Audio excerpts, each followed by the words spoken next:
in to Our Story for the best in history, politics, current affairs, and all things African. With your host, Haki Kweli Shakur, every Monday to Friday at 8 p.m. Central African Time, with the repeat airing at 8 a.m. Central African Time.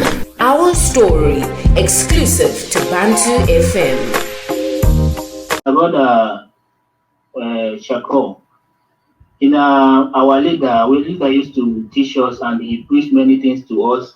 He told us that in Biafra land, we are all Republicans. We encourage people to say their mind and to do whatever thing they wish to do. So he said that in our communities that we have what we call a freedom. If any community want to be on their own, they are free to be on their own. So I've been seeing your video talking about a new African Republic in America, and it's a welcome development. We support anybody that is fighting for his freedom. So what do you think that we can do individually, not collectively, as I am now, individually, to help you in order to actualize their dream? Hence, you are helping us to actualize Biafra. We are working together. So what do you think that individually we can do to help you in seeing that your freedom is guaranteed? Yes, my brother Haki, you heard his question.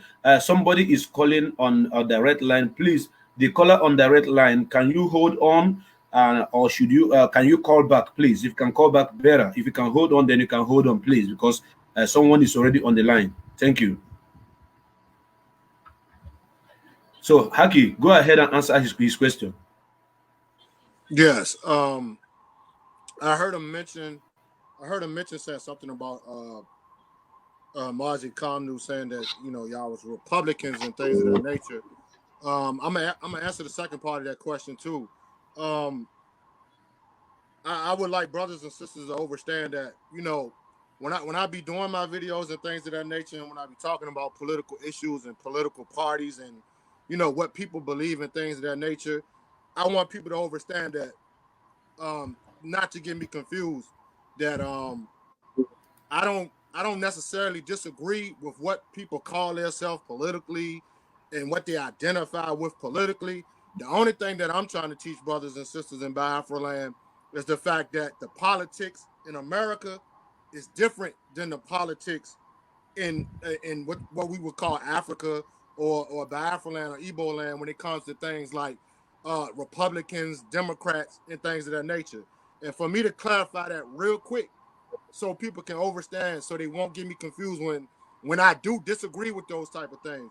What I'm saying is that Black people in America, that we call a new African, our struggle, we have been governed by white people. Our 401 years of existence in this country, we've been governed and oppressed, murdered, genocided by white people. As in Africa, you're being oppressed by people with the same skin color, the same shade. You're being governed by the same people with the same skin color, the same shade. Don't get me twisted. All I'm saying is that what we're being governed by, what you would call a Republican or a Democrat, we see no difference. We see white people are part of the same power structure and the same government that continues to let our genocide take place in this country. So when I'm educating my brothers and sisters in Africa that most of us Blacks in America, we don't really identify with Republican or Democrat. We're only saying that we're not identifying with our oppressor in this land, America, because we don't see no difference, because nothing has changed 401 years under Republicans or Democrats. Now moving into his other question. This is why things like this took place. Like when our ancestors got, sold out of Biafra land and brought to America, I'm just trying to recreate the history and reteach the history to our brothers and sisters across the world who don't know about the struggle inside of America that's been taking place for 400 years, that started with those Igbos that were brought here as captives, as captured. So what that brother is saying when he was saying that we're trying to fight and struggle for a republic of New Africa on this land, we're not really saying that. We're just continuing a struggle that actually took place. When these brothers and sisters got here, they were fighting on the boats. They were fighting when they got off the boats. And what was they fighting for? When they got here, they refused to be slaves. They refused to be captives of these colonialists, these European nations. So our struggle has been resistance since our ancestors were brought here, the Igbo people. And where I'm at in Virginia, like I stated earlier, is that Virginia is considered Igbo land because this is where the most Igbos were brought to in America, to Virginia, the state of Virginia. When you come to Virginia, you will see Igbo culture. We even have our own Igbo village in Northern Virginia. So my research of my ancestry and things of that nature were predicated off resistance. So when these Africans, these Igbos were brought here, what do people think they were fighting for? They were fighting to get back to Africa. They were fighting to get back to Igbo land. They were fighting to get back to Biafra land. As a last resort, and I want my brothers and sisters to understand it, as a last resort, if they couldn't get back to Igbo land, if they couldn't get back to Biafra land, we were going to create our own on this land by any means necessary. Now, a lot of people see that as far-fetched, but like I said, these brothers, these Igbo ancestors who died for that and who spilled their blood on American soil fighting for that, they didn't think that it wasn't possible. All they was trying to fight was to get back to what they only knew, which is sovereignty, nationhood, their own nation. So when we say the Republic of New Africa, which I'm a citizen of in America, that's just a continuation of Biafra land. It's just a continuation of Igbo land. So I don't want brothers and sisters to think it's far-fetched that, oh no, you can never get land in America. You can never get a nation in America. These brothers, a lot of these Africans that got murdered and killed, they had their own on this land. It's just the white man took it back from them. They had freed themselves. They had liberated themselves. They had their own independent settlements. They had their own independent everything here in America. Igbo people. You see what I'm saying? So it's not far-fetched. But what I would tell you, my brother, the ways you can help us who are still struggling for this, Republic of New Africa on this soil, but we know our ultimate goal is to go back home. There's no other goal but to go back home. But what I would tell you is to get educated about the struggle of the black people, the Igbo peoples, the Africans that were brought here. What were they doing 401 years on this soil? Because the white history or the people who revised our story, they would paint the picture that we just sat over here and just got our ass whooped, just got murdered, just got hung. We just took this abuse. We just took this dehumanization.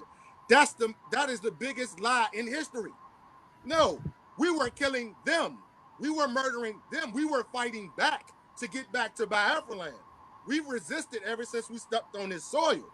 So that's why we know for a fact that the majority of slave revolts, I would tell you this, my brother, study the history of slave revolts in America, slave insurrections, meaning the Africans who fought back, who did not just take being in chains, who didn't just take being on a plantation and didn't study and figure out what were they fighting for?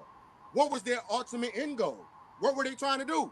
It's only twofold. One, go back to Biafra land. Two, create Biafra land here. And I also, before I finish, I also have on my website where General Ojukwu stated clearly in one of his speeches and essays is that my brothers and sisters in the Western Hemisphere, if they can't get back to Biafra land in the Eastern Hemisphere, there will be a Biafra land in the Western Hemisphere. And we have evidence of that. That's correct. Yes, my brother, you heard Kweli explanations, and if you have something to add to your question or to say, go ahead before I will come in, because he just touched a lot of things based on and executed that order of resistance and stayed at home. And far as Nigeria independence, there's absolutely nothing to celebrate. Not when You know, brothers and sisters are being murdered every day, 365 days, 24/7, you know, hours out the day, sun up, sundown, brothers and sisters, women, kids, men, activists, teenagers, you know, getting killed, kidnapped, you know, raped uh, every day by the Fulani herdsmen, Boko Haram. From over here, we see nothing but terrorism. That's what we see over here. We see nothing but terrorism. And, you know, and I have to make this point. I got to make this point because a lot of, you know, African Americans here in America, Nigeria was the basis of us trying to reconnect ourselves from what we lost.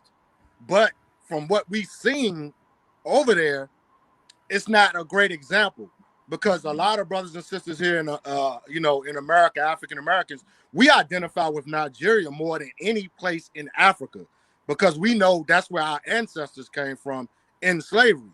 But when we look over there, we don't see, you know what I'm saying, what we're supposed to be seeing. You know what I'm saying? We're seeing terrorism. We're seeing evil. We're seeing the example of a government that we don't want to be governed by.